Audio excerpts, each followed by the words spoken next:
To regain control is also Putin's objective for the former republics of the Soviet Union. They are more and more openly coveted by the United States, who are eager to create a barrier to Russian expansionism.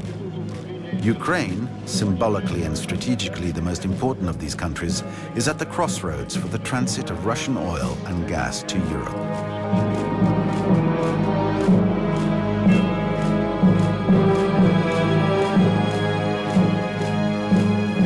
С приходом Путина осуществлялся такой геополитический проект под названием «Единое экономическое пространство», где ведущая роль отводилась России.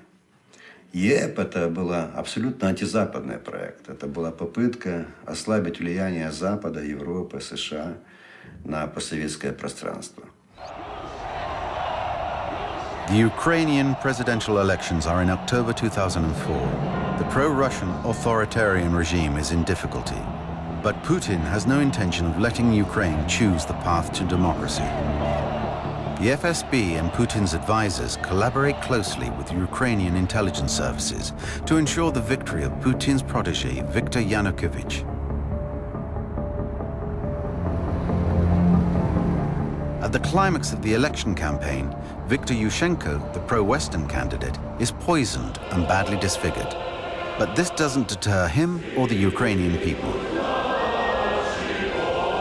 On the 20th of December, after an agitated poll, the Orange Revolution leads him to victory.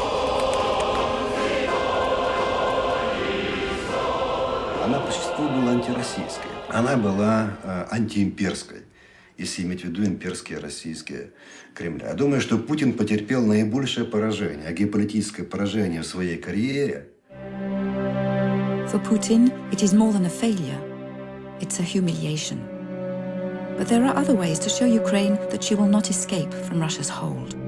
То после оранжевой революции нефтяная политика в отношении Украины стала более жесткой и более активно используются нефтяные рычаги в качестве влияния на Украину. On the 1st of January 2006, the Kremlin cuts off the gas supplies to Ukraine.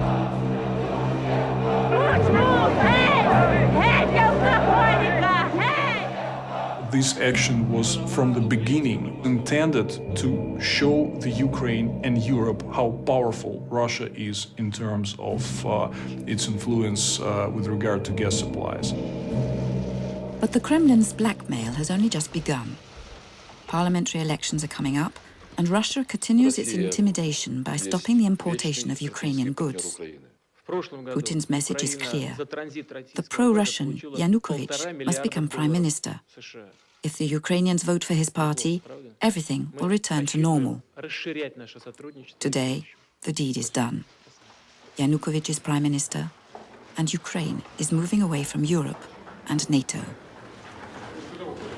In Ukraine, Putin demonstrates his capacity to use any means to transform a failure into victory. Но сегодня, я думаю, Путин чувствует себя, наоборот, очень комфортно. Он просто испытывает некое чувство превосходства. По-моему, это чувство в данном случае оправдано. Putin is right to be confident. He's the king of the largest gas field in the world. In 2005, Putin signs an agreement with Chancellor Gerhard Schröder for a pipeline under the Baltic Sea linking Russia to Western Europe, making it more dependent on Russian gas. But he doesn't stop there. The same year, he signs a treaty with another friend, Silvio Berlusconi, and the Turkish Prime Minister for the construction of the Blue Stream pipelines serving Central and Southern Europe. Gazprom's giant tentacles will not only engulf all European countries, but also Japan, China, and South America. Putin's objectives? A transnational government around Gazprom. Russia's future challenge to American world dominance.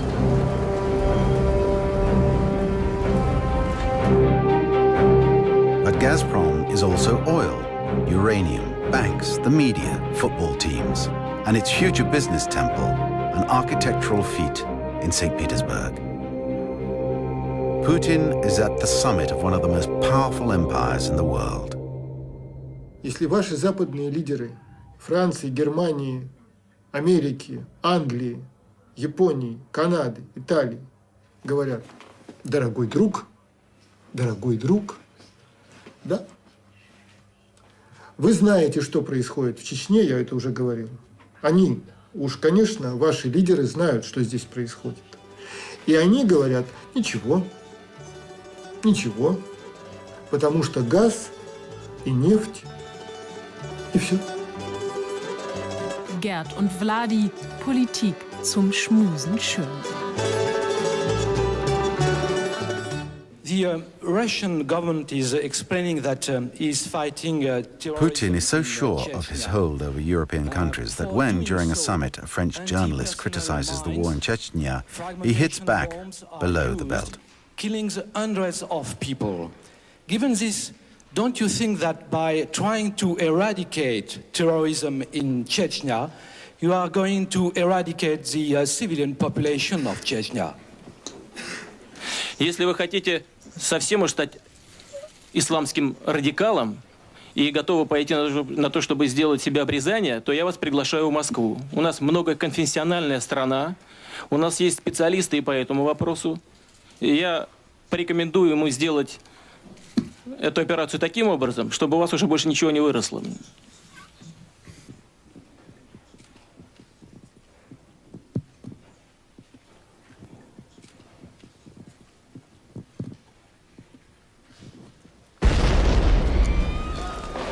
A new tragedy reminds the Russians of the situation in Chechnya. Hostages taken by terrorists are held in a school in Beslan in the northern Caucasus. Russian special forces storm the school. 186 children can be counted among the 344 civilian victims.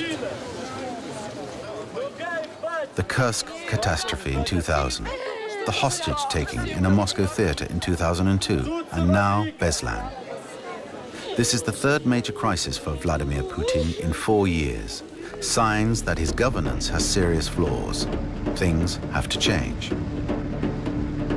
On the 31st of January 2005, Putin declares that the war between Russia and Chechnya is over. Russia will no longer be responsible for the atrocities committed in Chechnya.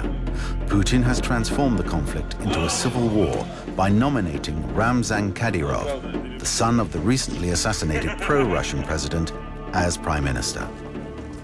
Kadyrov's ferocious militia replaces the regiments of the Russian army. Это, конечно, сегодня